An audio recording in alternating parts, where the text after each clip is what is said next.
जैसे जैसे हम अपनी कुंडलिनी को जागृत करते हैं ध्यान लगा के और जागृत करते हैं, वैसे वैसे वह कुंडलिनी जागृत होके ऊपर की तरफ बढ़ने लगती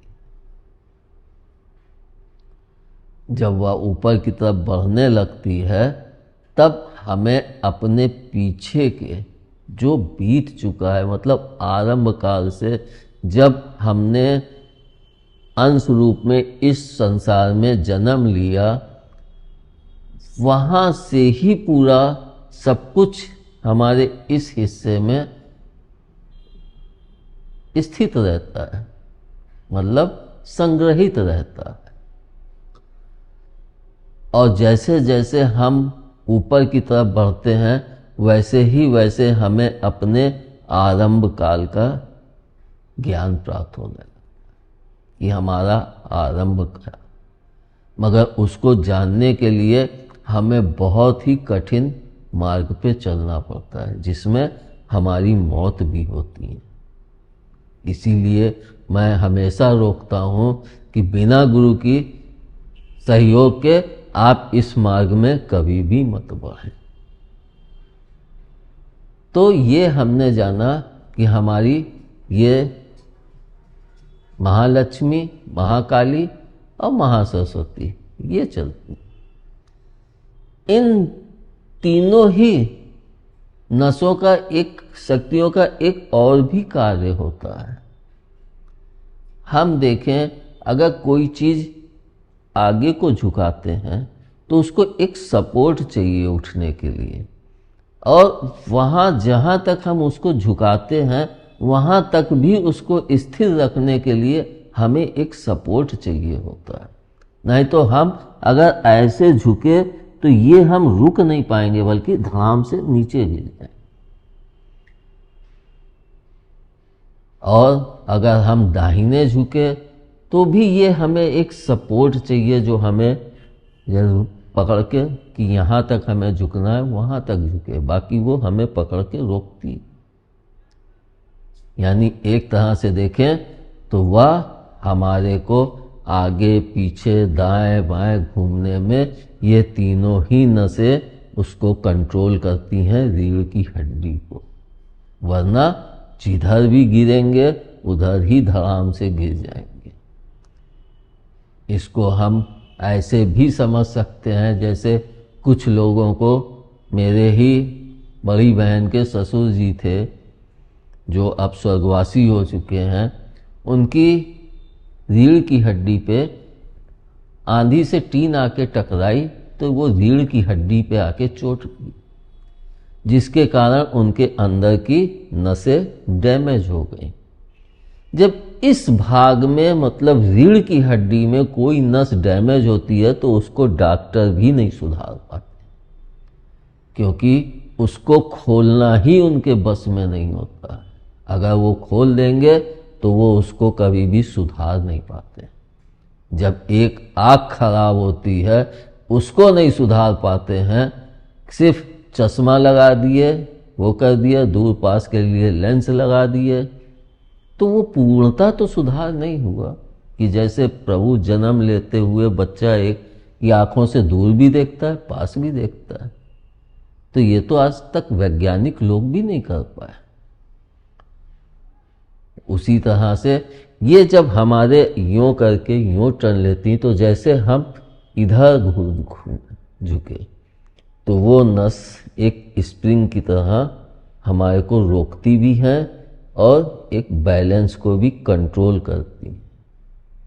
जिसको अगर हम देखें तो आप कभी तलवा दबाइए, और जब आप तलवा दबाएंगे तो उसमें कभी कभी कोई नस ऐसी होती कि दबी तो आपको लगे कि जैसे यहाँ दर्द उठा, यहाँ उठा या यहाँ पहुँचा, मतलब ये पूरा सिस्टम एक जुड़ा हुआ होता है। तो ये हमारे को रीढ़ की हड्डी को बैलेंस करता, जिसके अंदर आधार चक्र नहीं मजबूत होता है वो ऊपर की तरफ कभी भी नहीं बढ़ सकता। और इसको हम ऐसे भी जान सकते हैं कि हम कहते हैं सभी कि आत्मा को परमात्मा से मिलाओ, मतलब आत्मा का वास हमारे नीचे में है। जब कोई नया जीवन पनपता है तो वह स्त्री के गर्भाशय में ही पनपता है। वहीं पे आत्मा उसमें आती है, फिर वह अपने एक स्वरूप स्त्री हो या पुरुष हो, वह एक स्वरूप को धारण करती है और उसके बाद योनि द्वार से उसका जन्म हो जाता है। तो जब यहाँ पे आके तब सृजन होता है। इसी तरह से प्रत्येक मनुष्य की आत्मा का निवास उसके आधार चक्र में ही होता है, यानी जहाँ पे शिवलिंग स्थापित है, और उसी शिवलिंग से ही लिपट के ये तीनों नाड़ियाँ ऊपर चलती हैं। तो हम कि ये नाड़ियाँ इस तरह से ऊपर की तरफ बढ़ती हैं और ये हमारे शरीर के मुख्य आधार भी हैं। इसके पश्चात जब ये नाड़ियाँ जागृत होती हैं, ऊपर पहुँचती हैं, तो ये जब यहाँ पे हमारा जो तीसरा नेत्र है, यहाँ पे ये इस तरह से होती और जो रीढ़ की हड्डी होती वो बीच में आती है। तो ये तो उन्होंने दिखाया रीढ़ की हड्डी को नहीं, कि वो भी अपने उसमें फन में ये दिमाग, आँख, कान, मुंह सब कुछ अपने कंट्रोल में, क्योंकि इनको पावर चाहिए।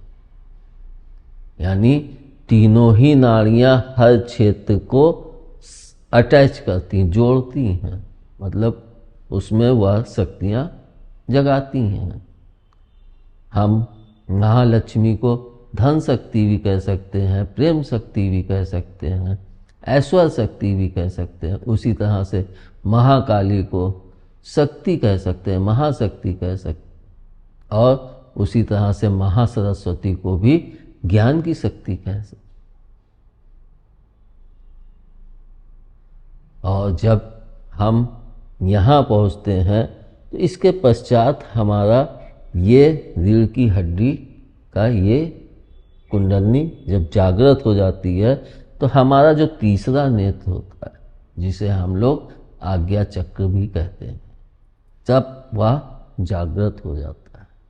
मगर तब भी हमें परमपिता परमेश्वर तक नहीं पहुंच पाते। हम जिस स्वरूप या जिस उसके माध्यम से पहुंचे, तो हम अपने इस आज्ञा चक्र तक पहुंचे। अब इसके पश्चात जब हम परम पिता, परम ब्रह्म, परमात्मा की तरफ बढ़ते हैं, देखिए परम ब्रह्म परमात्मा, और वैसे भी हम लोग कहते हैं ब्रह्मा विष्णु महेश, उसी तरह से परम ब्रह्म परमात्मा। इसके पश्चात यहाँ पे एक फूल के टाइप से, कटोरा टाइप से होता है, जिसमें परमपिता परमात्मा का वास होता है। तो हमारी आत्मा इन शक्तियों के माध्यम से चलते हुए जब यहाँ से कंट्रोल करती है, तब हमें परमपिता को जानने का संपूर्ण अवसर प्राप्त हो पाता है। वरना हम अपने इष्ट तक पहुँचते हैं और यहीं पे हमें आज्ञा चक्र चालू हो गया, शांति हो गई, बाकी आगे को नहीं था।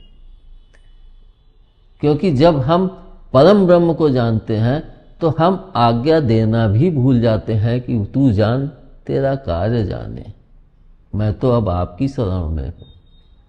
तो वह आदेश देना भी भूल जाते हैं। इसलिए हम लोग जब बढ़ के यहाँ पे स्थिर होकर रुक ना जाए, बल्कि उस परम पिता को जाने, और जब उसको जानते हैं, उस पर देखते हैं, तो हमें वह प्रकाश रूप में दिखते हैं।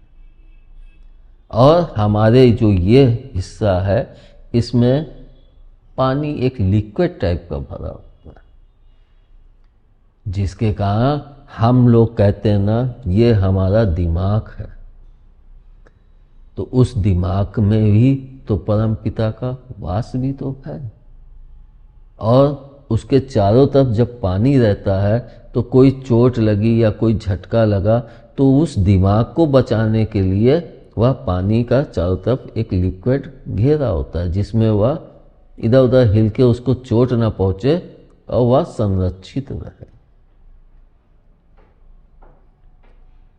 तो यह सब तो हमने जाना कि हम कुंडलनी को कैसे जाने, मतलब कुंडलनी हमारी यह है, वह हमारे शिवलिंग के चारों तरफ लपट के बैठी रहती है। जब हम जागृत करते हैं तब वह ऊपर की तरफ बढ़ती है और हर हिस्से को जागृत करके आप चलेंगे, आप बहुत गुस्से वाले या बहुत प्रेम वाले हैं तो भी आप जब कुंडलनी को जागृत करेंगे आपके अंदर जिस जिस हिस्से में पहुंचेंगे वो उनकी शक्तियां आपके ऊपर अपने प्रभाव को इंगित करेंगी।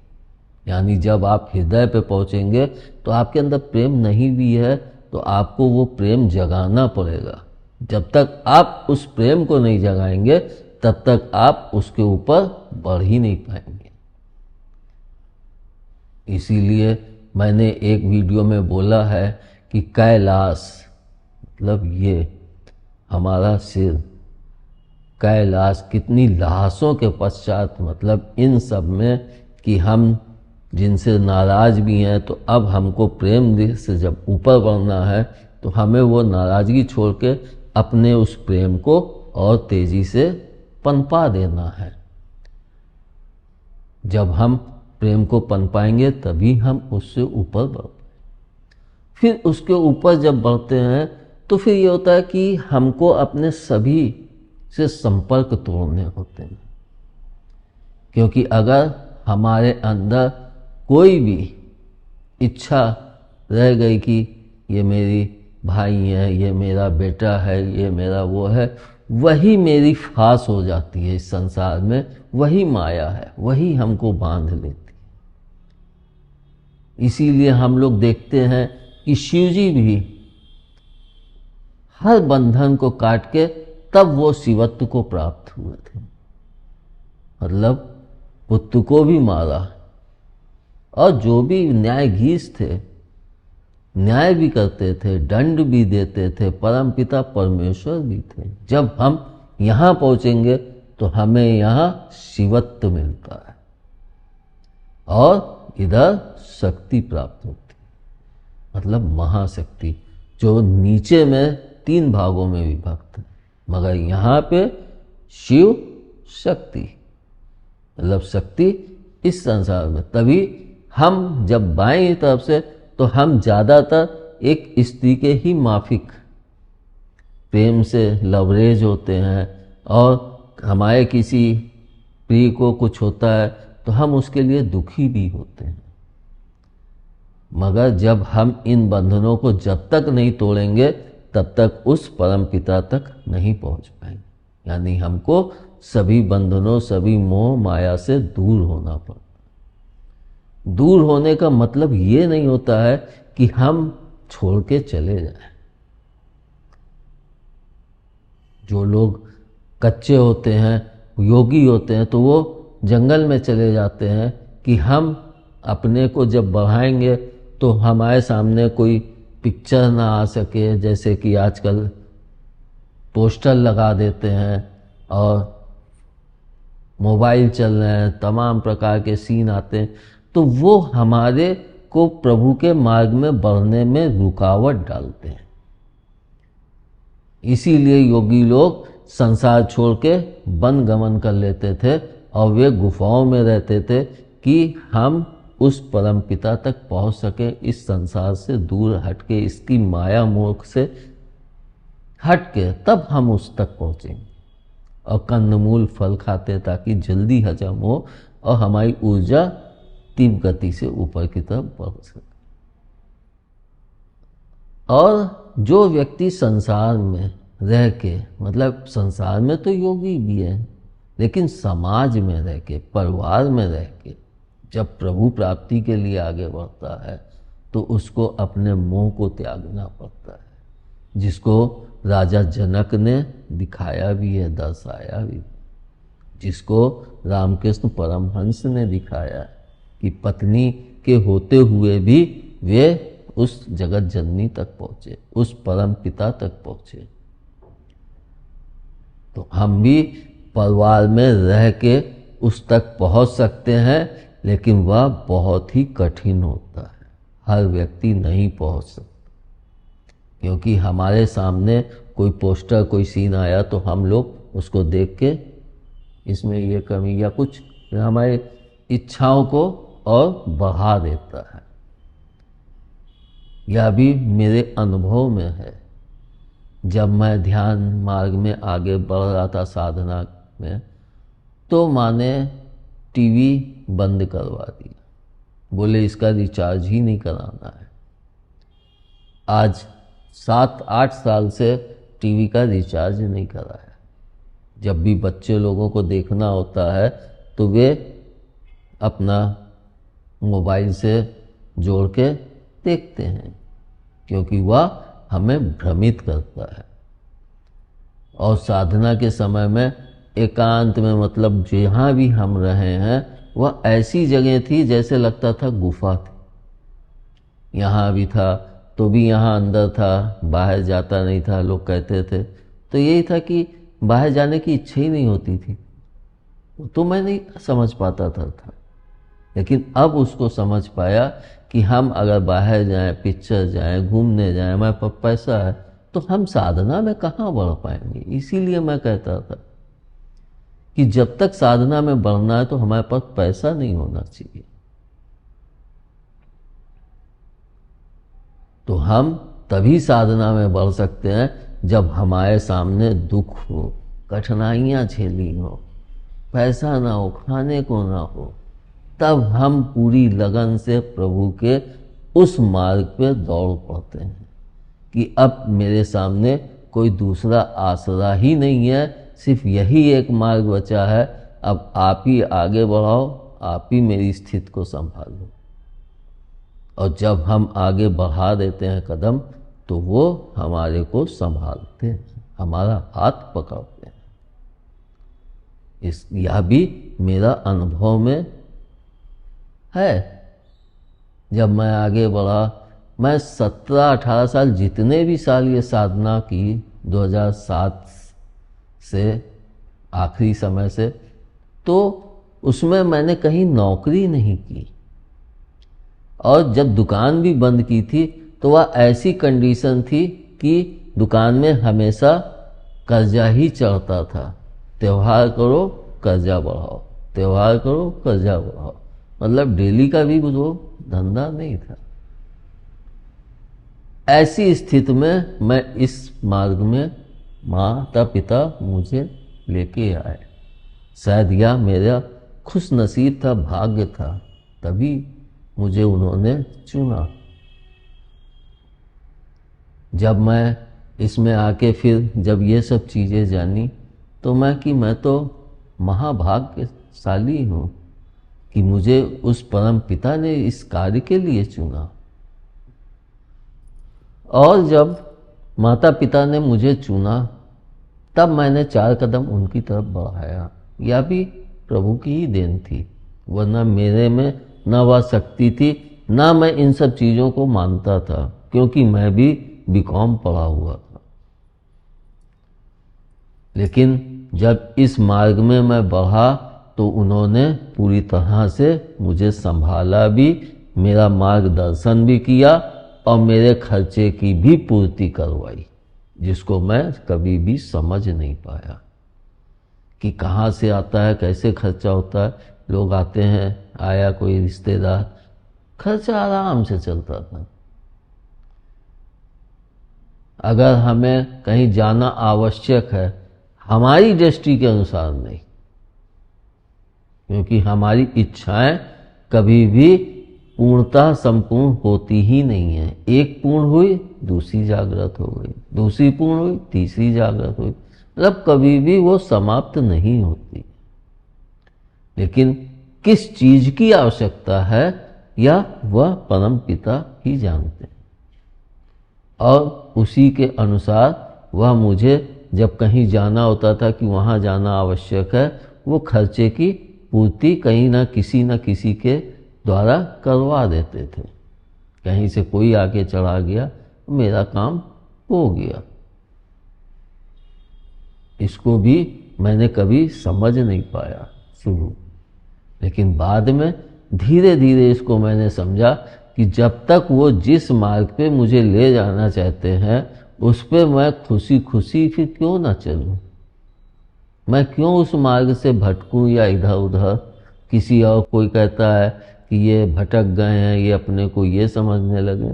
बोल जब आप बढ़ेंगे ना तो आपके 10 लोग टांग खींचने वाले जरूर आएंगे। जिस मार्ग में भी आप बढ़ो, आप कोई धंधा कर लो, आप कोई नौकरी कर लो, कुछ भी करो, आप स्वयं देखोगे कोई ना कोई आपको टांग पकड़ के नीचे खींचने वाला जरूर मिलेगा।